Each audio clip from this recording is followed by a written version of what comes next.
Let's go. Let's go. Let's go. Let's go, man. Hunt the ball. Let's go, family on 3. 1, 2, 3, family.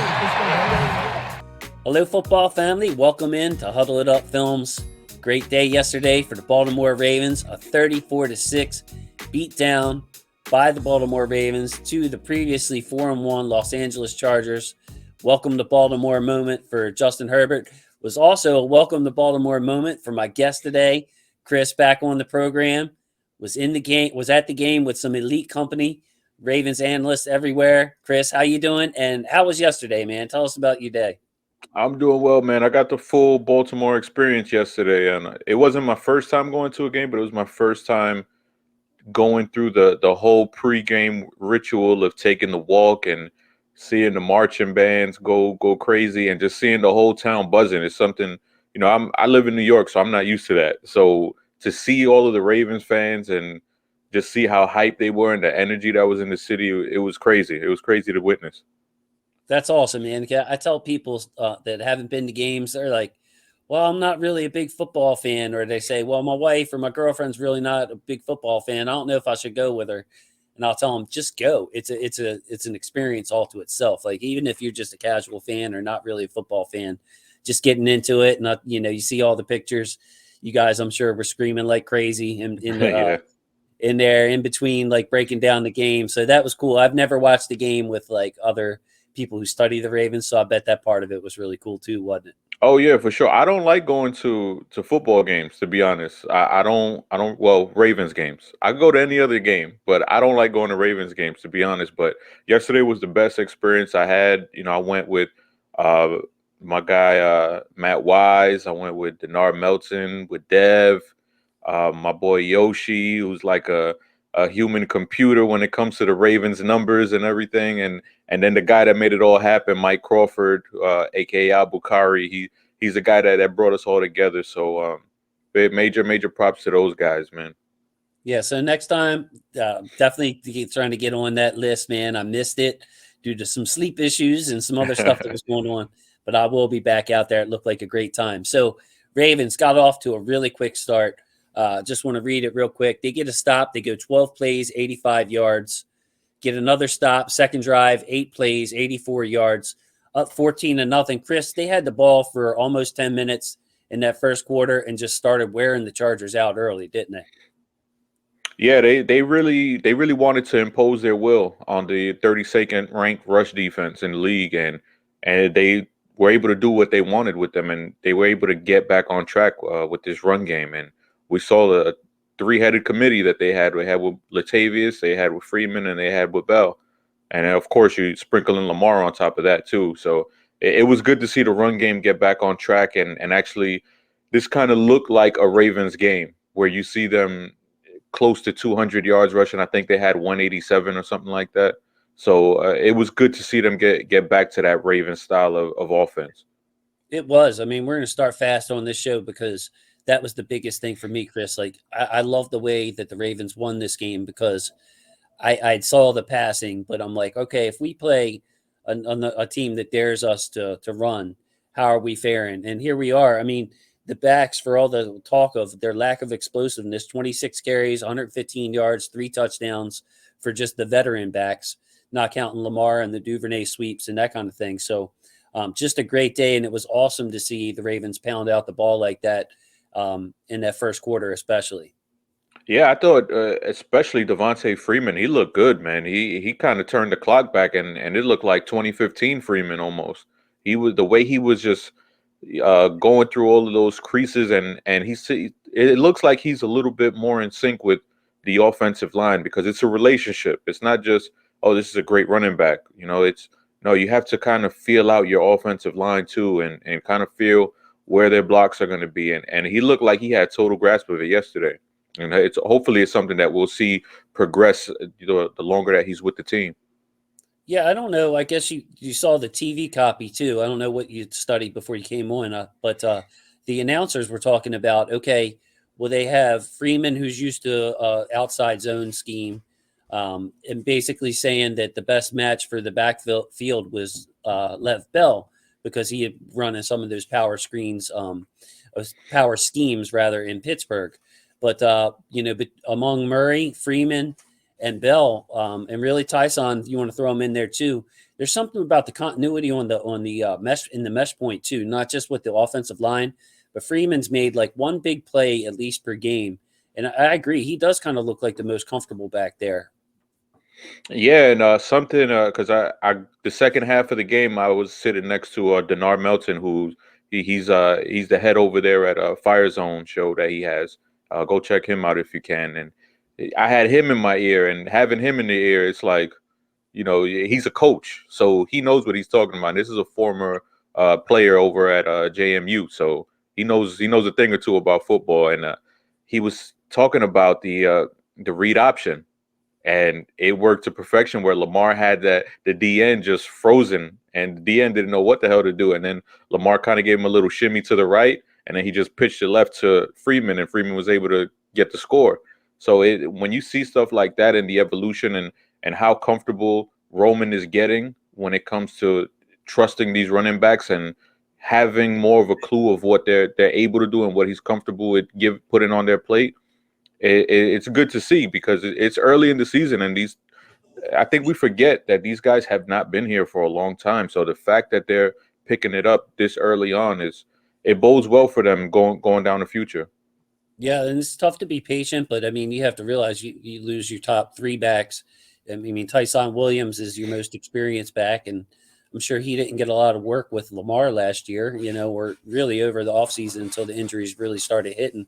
So, yeah, it was always going to take time. It was just extra encouraging to see it play out like that. Now, the second quarter, by far the most frustrating for me.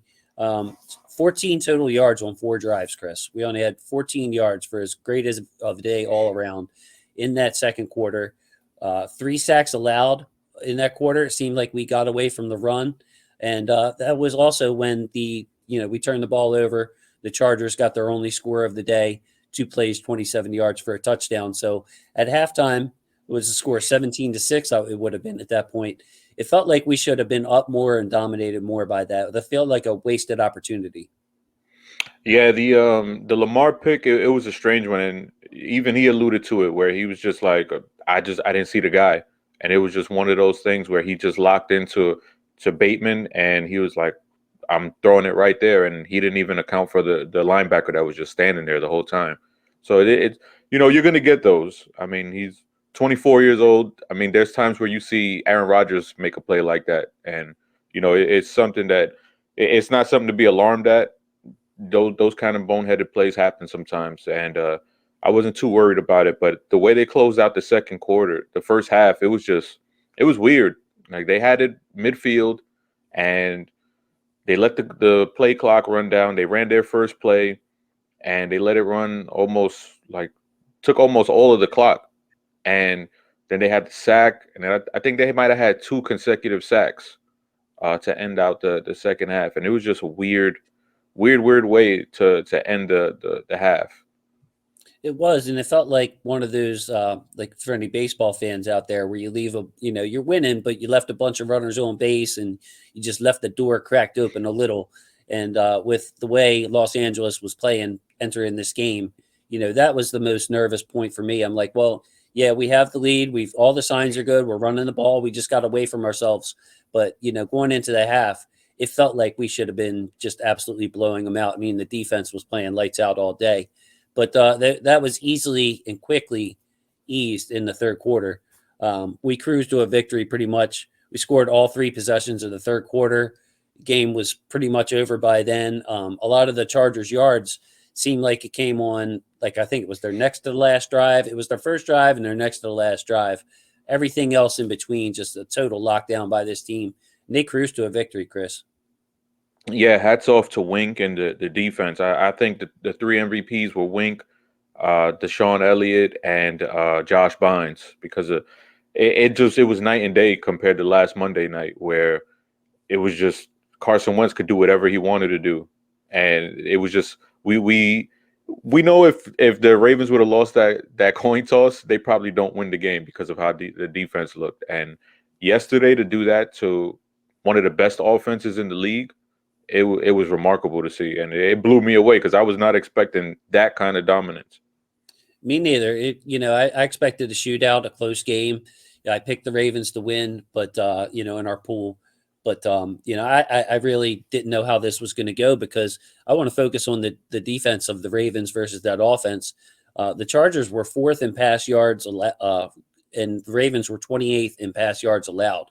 So that right there told me that, man, that's an area they're going to throw the ball. I was talking about how we run the ball being important and how they run the ball being important because that secondary options. I figure both teams be able to throw the ball, but Herbert threw almost 40 times in this game, had under 200 yards.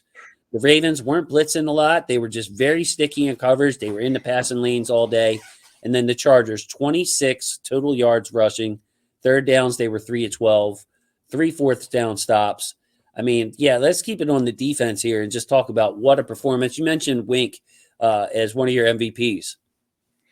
Yeah, man. And coming into this game, he said he was going to give them some different looks, and the one of the different looks was having Josh Bynes at the mic and having Queen next to him. And even I think it was today or at the end of the game yesterday, where players were congratulating Wink and telling him like, thanks, because they binds in the middle of this defense kind of had us stabilized and had us comfortable where we knew where to line up, we knew where to be, and communication was in tip top shape. And that's something that we saw him do in 2019, where when they brought in Bynes and LJ Fort, and they kind of stabilized that defense that year too. And it's almost like deja vu because we're seeing it again with Josh Bynes, and hopefully this is it's a learning experience for Patrick Queen, and he's able to kind of see how it's done, how a pro really does it when it comes to playing the middle linebacker position. Yeah, Bynes, 77% of the snaps. It was stood out to me right away that he was in the game. And then, he was on the strong side a lot, playing that Mike linebacker. And, by the way, for the however many teen snaps Queen was in there, he made a few plays on the weak side. So it goes back to something that I've been for, guys on the channel will know, where I wanted Queen to play that peanut role at will. To just free him up, let him chase things down from the weak side, and have somebody else putting their nose in there, getting anybody. And man, Josh Bynes, he looked fresh to me too. The way he was shooting those gaps and heading downhill, like what a game for Josh Bynes. It's something that I think that the Ravens are going to have to stick to, no matter how healthy Queen is. Bynes needs to be in there, definitely in some situations. Yeah, and even on passing downs, he looked great, man. He was getting into passing lanes. He was making those windows very, very tight on Josh Herbert. Oh, wait. Sorry. Justin Herbert. I was gonna say Josh Herbert. I got Josh Allen on my mind. But he was making those windows really tight, and that's crazy to see for a guy as old as he is, and for as slow as he looked early on in the season. But he looked phenomenal yesterday. He did. So leading the way, and I've also just noticed Calais Campbell. I don't want to forget to mention him. Just it's still beasting. It just Oh yeah. pressures. It's tackles for losses. It's big stops when you need it. Calais Campbell on this defense, he's still playing too much for my liking. Just because the worry wart in me wants to save him and wants him to be at 100%. Can't wait for Derek Wolfe to get back in this defense. But man, just talk about the way Calais has played from game 1 through game 6. Just been unbelievable. Man, like you said, man, hats off to him because he's gone full Super Saiyan mode, and it doesn't show up in the stat sheet just how important he's been, but he's wrecking things. He's opening things up for those guys on the outside, and it's fun to see because it's something that we missed for so long in Baltimore after Haloti left, and just having him there. And last year he dealt with an injury too. I think it was a calf injury, so it's good to see him play healthy and have these kind of games, and also next to Brandon Williams. Brandon Williams played a hell of a game as well, and he really stepped up too. Yes, definitely. And it was Brandon seemed like a man on a mission after what happened against Indianapolis. He wasn't happy with his performance, and you don't see the big man get pushed around or move too much. And I think 1 week of that, and Brandon pretty much had enough of that. The Chargers, offense, high flying, but man, when you have a secondary playing like they did too, It was just an overall great team performance. Like the edge rushers really kind of shrunk things in the run game. Marlowe, I wanted to mention, even from the TV copy, I noticed 5 plays where he just had absolutely lockdown, sticky coverage, some big stops on 4th down, 3rd down, that kind of thing. And then, man, talk about Deshaun Elliott, a sack, interception, pass defended, coming up and smashing fools like we're used to. One of my favorite players, definitely a fan favorite. But yeah, who do you want to talk about on the defense, man? A lot of stars in this game. Man, we have to talk about Deshaun Elliott because his presence on the field, him being there, it allows them to do so many things as far as the looks in the secondary are concerned. And when he's there with Chuck Clark, they get to move around Jimmy Smith. They get to move around Tavon Young. They get to move around Brandon Stevens, who's also flashing too. So they get to move all of these little chess pieces. And Justin Herbert was saying how he was confused all game. And it's using those guys in different roles and them being so versatile. You don't know if Tavon's going to blitz. You don't know if Marlowe's going to blitz. You don't know what's going to happen. So and that's all because of Deshaun Elliott being back, because last week they weren't able to do those kind of things. And last week you saw they were missing the physicality that he brings and the attitude. He's kind of the tone setter back there. We know Marlowe is the best overall guy, but Deshaun is the tone setter of that secondary. He is. Tackling immediately improves. The energy on the field immediately improves when you add Deshaun Elliott. And then you mentioned the flexibility is probably the most important of all those. I mean, it's just about putting guys in the right spot. You put Chuck in the perfect spot for Chuck. You put Brandon Stevens when he comes into the game. He's no longer on the back end learning the game. He could just be up there and attack. Tavon was on the field, I think, like 2/3 of the time, and then Jimmy and Brandon Stevens split up the rest. So they were really mixing and matching on this Chargers team. And it was really smothered all day. Like, I was surprised about the consistency of this defense from start to finish, really. I mean, I said the only time they scored was a 27-yard drive after an interception. So it was really the defense pretty much pitching a shutout against a high-flying offense and a great young quarterback in Herbert.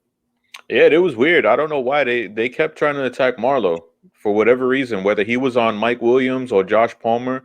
They kept going at Marlowe, and I'm like, dude, do they know who this dude is? Why do they keep attacking him on these 3rd down plays? It didn't make any sense, and he showed up, and he was fired up because you could tell, like, Marlowe gets hype, but this one had like a little bit extra to it, where he was, not just him, but the whole defense. Like they had a point to prove in this game, and you could see how prideful this group is, and they really showed out last night.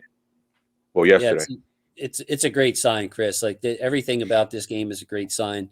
And as I transition to offense here, I just wanted to say I wanted to see a game like we saw yesterday from the offense where Lamar didn't have to carry the team.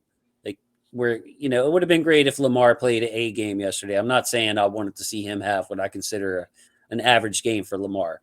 But the fact that we could dominate a team without Lamar on his A game, like I'm always looking for like context clues into the future because things change real fast and every game takes a life of its own. But I got to feel real good about this team moving forward, just the way everybody played yesterday. Yeah, especially with a team like the Chargers, who came in as one of the top teams in the NFL, not just the AFC, and the Ravens made a statement against them, and it was great to see because, like we said, the past shows where it's been just a seesaw, where, oh yeah, they're supposed to blow out the Lions, oh they're supposed to blow out the Colts, and they come up with these duds, and not duds, but it's a lot closer, and we sweat a little bit more than we really should when you look at both teams on paper. And this one, it looked like it was going to be one of those where it's just a back and forth affair where two just crazy offenses are going at one another, and the Ravens defense was like, no, we're gonna go back to the Ravens style of defense and do what we're known for doing. And it was a great sign to see because the offense has been clicking, but we know to win in the playoffs, you got to have your defense there. And from what they showed yesterday, if they could build on that, and then when Wolf comes back, when Chris Westry comes back, it can be a scary group if everyone stays healthy. Yeah, so somewhere along the lines, Chris, we're going to need our defense to quote unquote win a game for us. You know what I mean? Where stuff's just, it might be bad weather. It might be just that kind of sloppy game, bad calls, whatever it is, where you need your defense to step up, untimely, a fumble, turnover, where you need your team to win a game. So, yeah, if you would have asked me what the scores would have been, I would have thought the Indianapolis game and the Chargers game would have been, the scores would have been flipped. So that's kind of where I was. Yeah, and they got no slouch coming up too, so they're gonna need to show out the same way that they did this past weekend. Yeah, can't overlook. I mean, this is a review show, but I can't overlook these Bengals, and I can't wait to dig in this week, Chris, on their defense. Like I want to see what the difference is between the just absolutely awful unit we've seen the last couple of years to where I'm looking there in the top 10 in this and 11th in that, and yards per carry is good. Like, I mean, I know they got some talented players over there, and I'm a big Jesse Bates fan. I like Hendrickson. I like Hubbard. But yeah, like what's going on over there with that defense? I can't wait. And I don't think the Ravens are, going to back down or take this game lightly because it's a divisional game and before the bye week, 2-week break. So big game coming up. But let's talk about the Chargers defensive approach. I'm wondering how the Bengals are going to play this, but the Chargers, Chris, the linebackers were at normal depth for once. In fact, I think their linebackers were an extra yard off the line of scrimmage than you normally see from teams like. And then Lamar mentioned they were taking away the deep stuff. So the safeties were deep, the linebackers were deep, the corners were deep. Like it was just a wide open early of the, past 5-10 yards past the line of scrimmage. There weren't many people there. Yeah, being at the game yesterday, there was a lot of space that the defenders were giving the Ravens skill players, and it was weird to see because we're used to everybody just crowding the line and there being so much garbage at the line of scrimmage. And yesterday the Chargers didn't do that. Now I think personnel came into play with that because they were down quite a few players yesterday. They were down Nasir Adderley, who's their starting safety. They were down Drew Tranquil, he was having a good season. And he's one of their linebackers. So I think it might have had to do with their personnel that they had, and they didn't want to get beat deep, and they were like, "Look, we'll just take these small little paper cuts, and we'll die the death of 1,000 cuts." That's what it was. It kind of surprised me though, honestly. Like even with the injuries to Adderley and Drew Tranquil, like man, it was so like the last 2 weeks we talked about last week, Chris, where it was like they weren't only just stacking the box with 8 guys, but even when they had 7 guys up, it was like 7 defensive linemen, and none of them were dropping back into coverage like we see from Wink. They were just filling those run lanes and playing so close. Denver did the same thing where their linebackers were right up against the line of scrimmage, right on the behinds of the defensive linemen and in between them. And then to just see that I remember the first drive, and I figured they'd adjust or get a little closer, but it looked like they just stayed back there the whole game, and we got to see some old school Ravens football, just smashing the ball down their throats all day. Yeah, and like I said, man, it was great to see them get back to it because we've seen the run game struggle so much, and that's so uncharacteristic of the Ravens as far as when Lamar's taken over and Greg Roman is taking over the play calling duties. This has been a run first team, and for this start of this season, we haven't been able to see that. Whether it's been the offensive line or it's been the running backs, it just hasn't been something that's come to fruition yet. But yesterday hopefully is a step in the right direction, and hopefully we could get more balance to this offense instead of just having to depend on Lamar throwing it and running it so often. Yes, and I mean I mentioned this week on Twitter. It's basically a brand new line from all the way across from left tackle to right tackle. You have new people all in those positions. 3 new running backs who weren't on the team as of late August. They late additions. Tyson was inactive, so I think sometimes, Chris, we get caught up in especially with the historical running game that we've had. We get caught up in the here and the now and the panic mode. It's natural. Like that's part of the reason I wanted to see the run and attack. I just wanted to see it. But when we take a step back, I think this running game still has a long way to grow and some upside to this running game. Oh yeah, for sure. And And I know a lot of people don't like him, but Greg Roman deserves so much credit because when you just look at the way the team was decimated last year with injuries and then everything going on with COVID, he was still able to put up a historical run offense. And we're seeing him this year, like you said, brand new offensive line across the board. Injuries, you got Nick Boyle out, you got three running backs out, and you had your first round rookie out. So, and it's like they're still one of the best offenses in the league. So I give major credit to him. Obviously Lamar too, but he's the architect of this offense, and major props to him. I know he's not a popular guy, but I got to give credit where credit is due. Yeah, it's been fun for me with Greg Roman. Like, I understand why fans get upset with him, but this year he showed me a lot, just in his in-game adjustments. Up until this game, the game plan was great, and he actually got away from it for a quarter before he went back to it. But like, just studying it, as a film nerd like you, Chris, man, it's like it's something special about being able to watch the best rushing team in history and watching the way he sets up these plays. Well, it looks like the same play as the last time, but this time this is happening. It's just all kinds of crazy little subtle signs. And like, I'm sure y'all were up there like calling out the plays beforehand because you watch them enough times, you kind of know. And I try to stay quiet around the house, by the way, Chris, because I just like to enjoy it with my son and wife. Yeah. I do my complaining, but man, I bet that was fun. But Greg Roman, yeah, very good game plan as far as what to expect from the Chargers, how to take advantage of that. Now we mentioned Lamar. I just wanted to say he missed a couple of big throws, one to James Prochet, one to Andrews. I think they were both in the second half. But man, it was kind of cool. We had the 1st and 20, and it's like, oh man, now we're behind the chains and this and that. And what happens? Well, he just he draws him back, manipulating the defense with his eyes. He's got everybody. He eventually turns their back because they got to chase the receivers they're trying to stick to. And then there goes Lamar, 22 yards. So, the old man Lamar still has it, man, when it comes to pick up the tough yards. Yeah, man, it was great to see, and on that Prochet one, I was surprised they didn't call a penalty on there because he got whacked in the head pretty hard, and there was no flag, which is a common theme for the Ravens. No flag. No flag. Get hit out of bounds. No flag.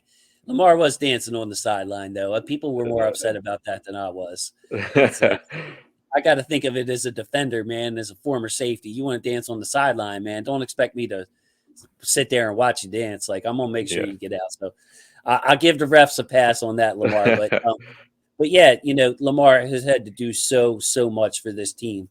He's getting national recognition for it. I hear people say, well, nobody means more to their team than Lamar, and it's the Lamar show. And actually, I heard it was funny. Somebody I don't have a very high opinion of, but it came across my timeline. Skip Bayless was like, I watched that game and Lamar dominated. And then I looked at the stat line and it said this, and this. And I'm like, wait a minute, how is that the stat line? He dominated. And I was like, yeah, welcome to our world, Skip. Like, it just, he throws it away. He doesn't have any help. This is breaking down. That's breaking down. It's always somebody not doing their job. And Lamar just makes it happen. Like, it wasn't a great game for Lamar, but for a normal quarterback, I'd say it was a pretty darn good game. Yeah, and that the second pick, it was definitely not his fault. I mean, he hit Bateman right where he needed to hit him, and I'm sure Bateman will want that one back because he's a short-handed guy, and that's not in his MO to be dropping passes like that. So, yeah, like you said, the numbers are the numbers. We're Ravens fans. We never really been into numbers like that. We're used to ugly wins. We're used to those Joe Flacco days where it wasn't pretty, but he got the job done. So whatever the numbers are, so be it. As long as we get that W, that's all that matters, and that's what you hear Lamar say too. So whatever the numbers are, let it be. But as long as the W's there, that's all we care about. We dominated this game on both sides of the line of scrimmage. Like, it had all the Baltimore symptoms in it. It's like, okay, here comes the team from California coming in. They're playing at 1:00. They're wearing this nice, pretty yellow and blue. here we are, just, we're Baltimore. It's kind of cold, a little windy. It was a little cold for you. How did it feel up there in the upper deck? It was windy. It was windy there, but nothing too crazy. Good, man. When I was in the shade, it was a little cooler. When I was standing out in the sun, it was all right. But yeah, they come to downtown and really, I just want to get your opinion because for me, from a physicality standpoint, on both sides of the line of scrimmage, it looked like the Ravens were just, for lack of a better word, just beating the other team up. Physical, very physical, even when they weren't effective or they were, they say, all right, that was a negative snap for that guy. It was like a full force, like the Chargers look half asleep, and we looked extremely aggressive in this game. Yeah, and like I said earlier, you could tell that the team was just motivated, and they didn't want to have a repeat performance of what they showed against the Colts because they were embarrassed on both sides of the line of scrimmage. They were embarrassed, and there's no way around it. And like we said, this is a prideful group, so they're going to go out there and they're going to want to prove a point against one of the top teams in the NFL, and they made a huge statement yesterday against them, and we saw it where they kind of just took their will, and it looked like they didn't even want to play anymore. Yeah, especially from what many people would consider their best player. And Joey Bosa, number 97, was getting ran at. And man, there were some plays where it was just like, geez, Joey, like, I think you're better than that. I love Rashawn Slater, by the way. Oh Uh, yeah, that young offensive tackle for the Chargers has got a bright future. And big Linval Joseph in the middle. Man, he showed some man. quickness on that Lamar sack. Like Yeah, how man. He's been in the league for 12 years, and you wouldn't tell on that play.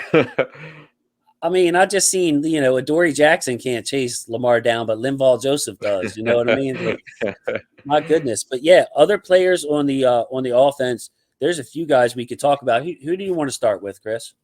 I'm gonna start with the rookie making his debut at home at the bank. 4 catches, all for first downs, and he had that nice little nifty move on the sideline where he gives the little shimmy and then he does the spin to get the first down.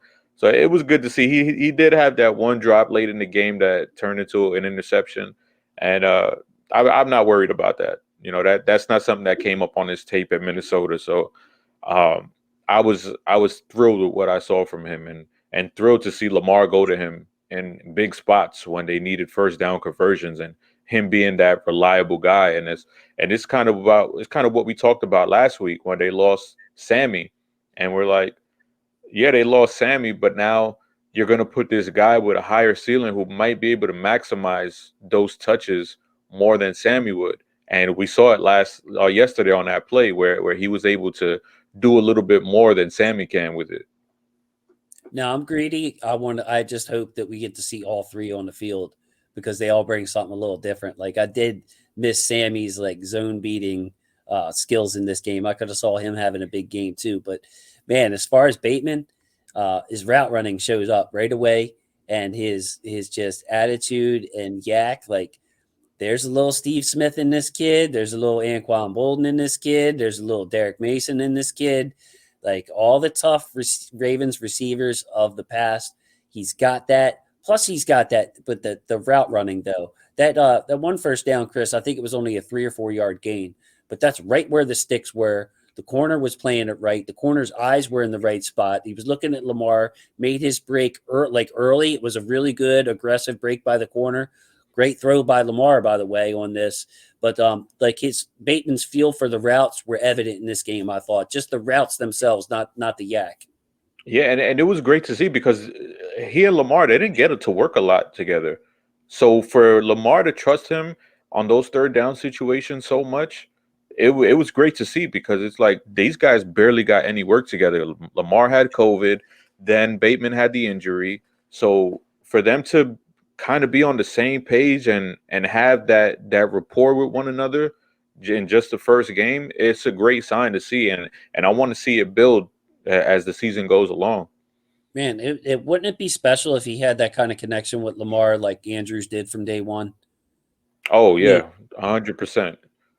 just think about the up to being like I had just thought about this. You're making me think about it. Like there's something about chemistry. It was one of the reasons that I like the Jamar Chase pick against almost all everybody else who was like, take Panay Sewell. It's like, look, you don't get that kind of chemistry guaranteed. It could be a great quarterback, a great receiver, or good quarterback, good receiver, good and great, whatever you want to say.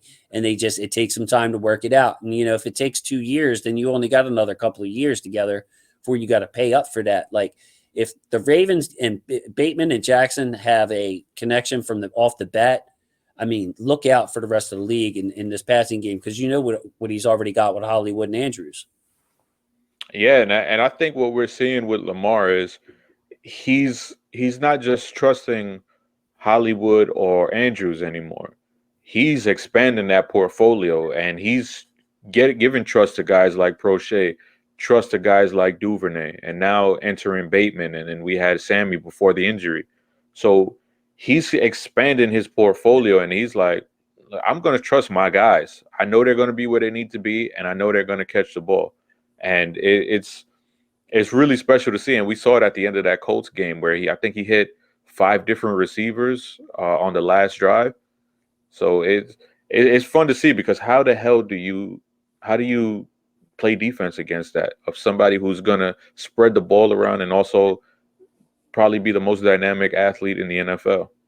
That's what I'm saying. Like, look at what's happened in Cleveland with Baker and Odell. You have 2 good players, but it's just not there. And, you would figure that they would have worked it out by now. It's still not there. It's still just kind of, for whatever reason, it's off. And that's what you made me think of. It's like he's already obviously got a good rapport with Hollywood and Andrews. And then when he was with Watkins, it was like Watkins had been here for a while.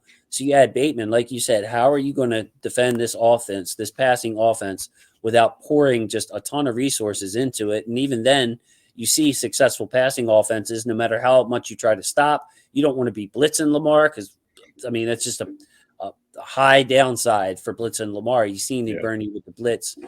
So, yeah, just great signs moving forward. I want to talk about Mark Andrews, too.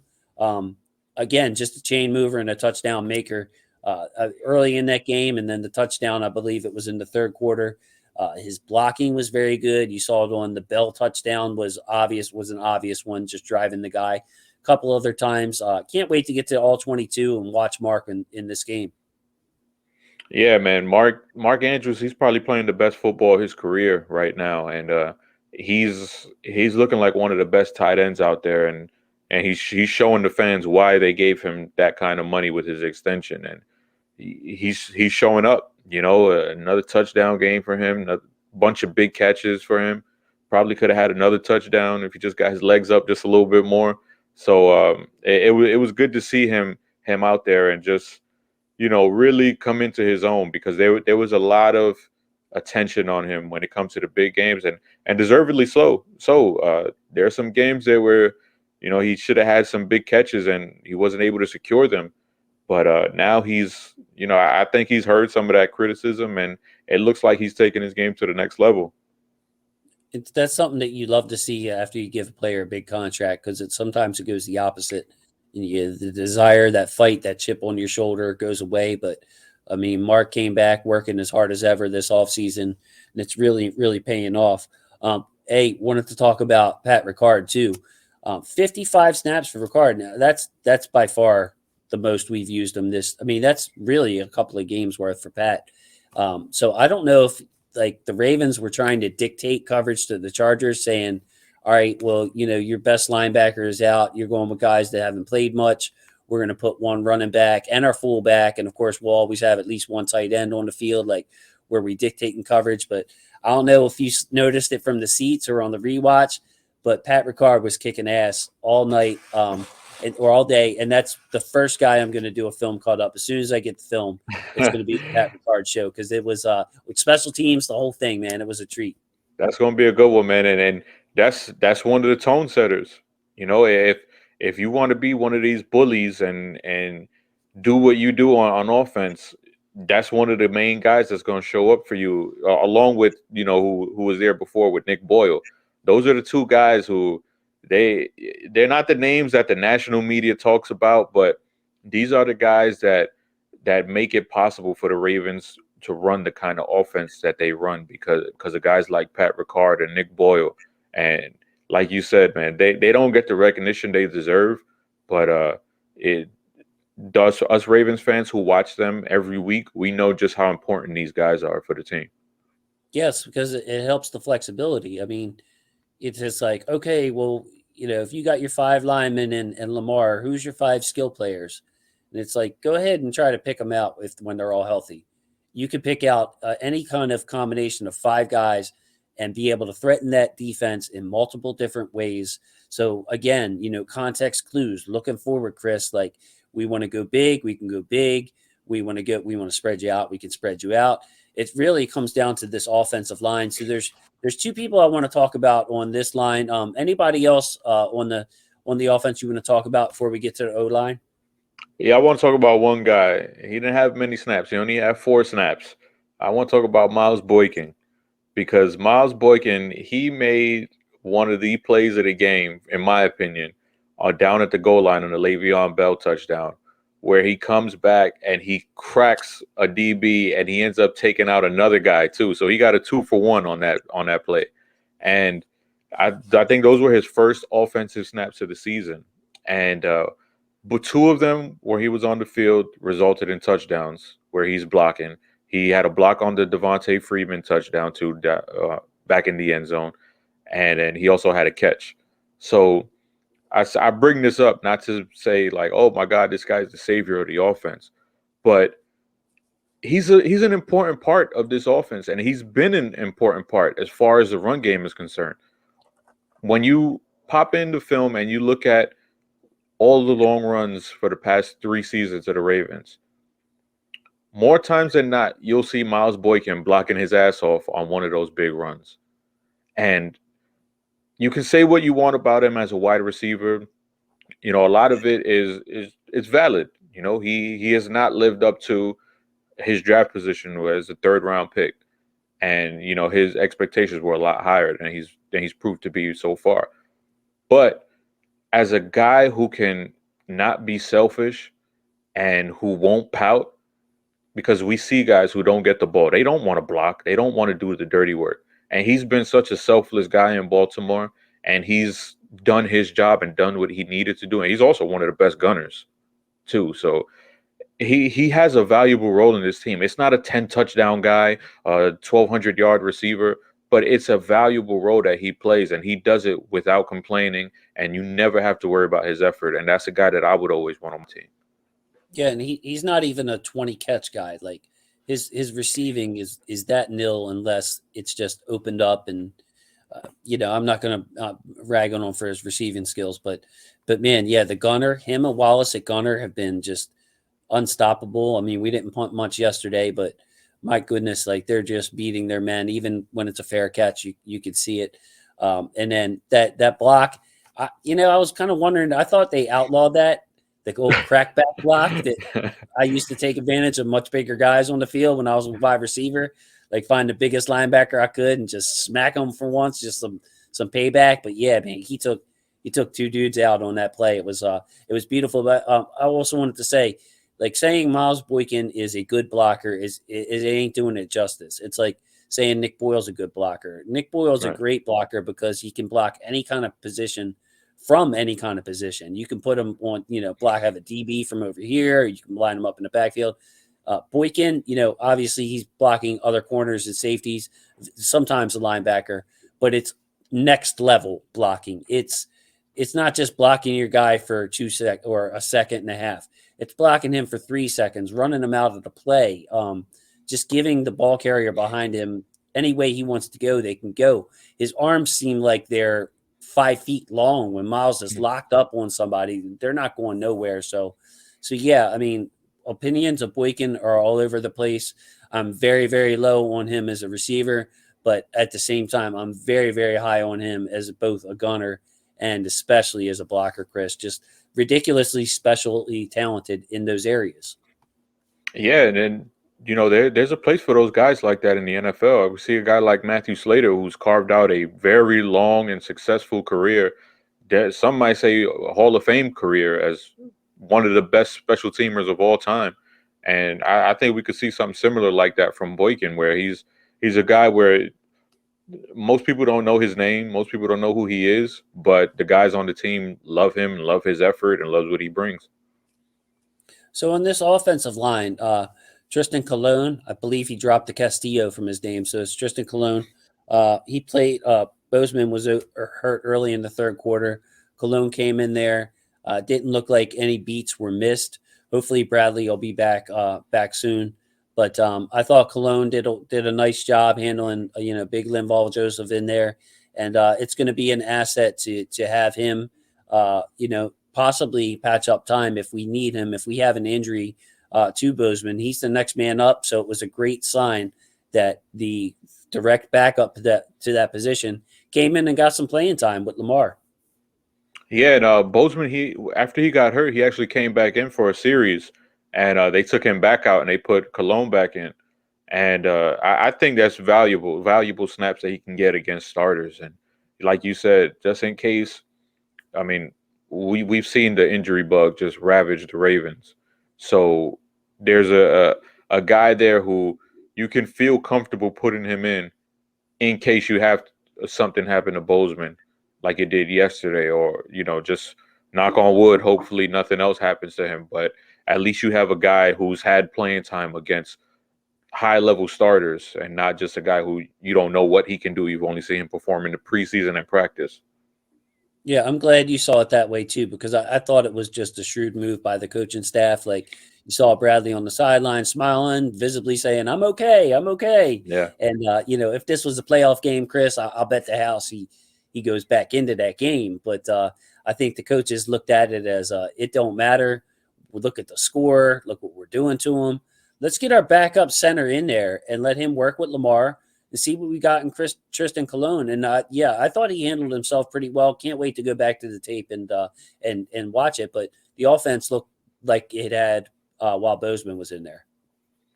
Yeah, and it's good to see you because he's a guy who came in last year against the Steelers, I think it was, and he looked fine too. So this looks like another long line of just those UDFA guys that they just bring along. He's following the footsteps of Matt Skura, where they bring him along and they keep him on the bench, keep him as that backup center / guard, and he's along that same path that those guys have been on. So. I think with him being there, they feel comfortable enough in case of a Bozeman injury where they don't have to reshuffle the whole line and put Makari at center and do all of this jumbling like they were doing last year. Yeah, and it doesn't look like we can afford to put Makari anywhere else but at tackle. Oh, no. I mean, he's playing that lights out. So, Chris, before you go, I want to ask you about the injured linemen or the ones that are coming back.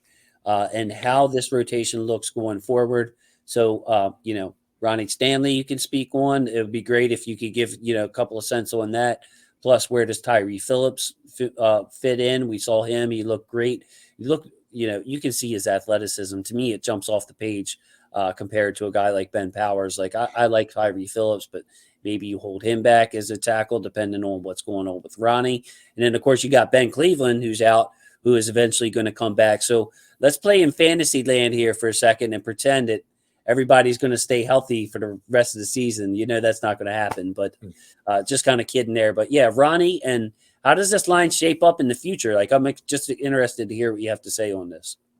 I would think it would be, with everybody healthy, I would think it would be Ronnie at left tackle, Phillips at left guard, Bozeman at center, Zeitler at right guard, and I would keep Makari at right tackle and have Villanueva as the swing guy. Pretty good depth across the board there. If that ever came to fruition, Villanueva is starting now. Powers is starting now. You'd have Ben Cleveland in the box ready to go if you needed Tristan him. Cologne back there.